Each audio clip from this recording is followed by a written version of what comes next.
হাই friends, আকৌ আজি আপোনালোকক নতুন ভিডিঅ'লৈ স্বাগতম জনাইছোঁ। আজি দেখাব বিচাৰিছোঁ ঢোলৰ মাৰি এডাল কেনেকৈ কাটিব লগা হয়। মই নাজানো, কাটি পোৱা নাই, আজি প্ৰথম কাটিম।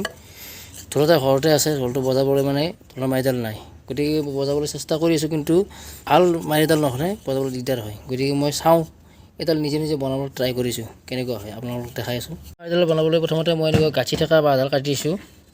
গাঁঠিটো ৰাখি ইয়াতে কাটি ইয়াৰ পৰা ইমানলৈকে কাটি দিছোঁ, দি এইটো ওলাইছে এনেকুৱা হৈছে। ইয়াৰ পৰা মই কি কৰিছোঁ, এই গাঁঠিৰ ফালে মই সৰু কৰি নিছোঁ, সৰু কৰি নি এই সৰু কৰি আগটো এনেকৈ সৰু কৰি ৰাখিছোঁ, ফালে অকণমান ডাঙৰ কৰি ৰাখিছোঁ, মানে এইটো চাইডে ধৰা আৰু এইটো চাইডে বজোৱা হ'ব।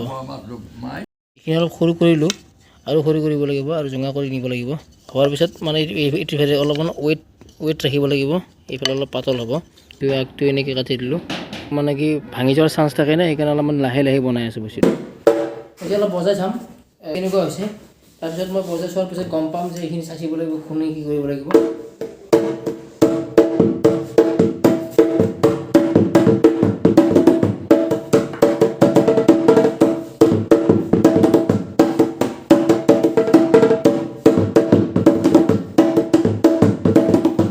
অলপ বহি বজাবলৈ দিগদাৰ আৰু অলপ থিয় হৈ বজাম।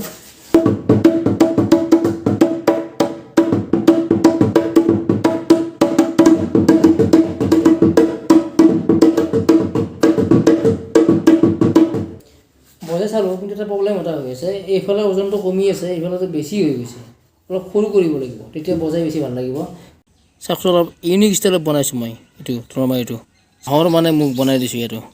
মই চাগে প্ৰথম বনালোঁ অসমত, গতিকে ৰং চং কৰি দিয়াৰ পিছত ভাল লাগিব চাগে। পিছফালে অকণমান কাটিব লাগিব, দীঘল হৈছে। সৰু কটাৰী ধৰণে মই চাচি আছোঁ ইয়াতে, সৰু কটাৰীৰে চাচিবলৈ সুবিধা হয়।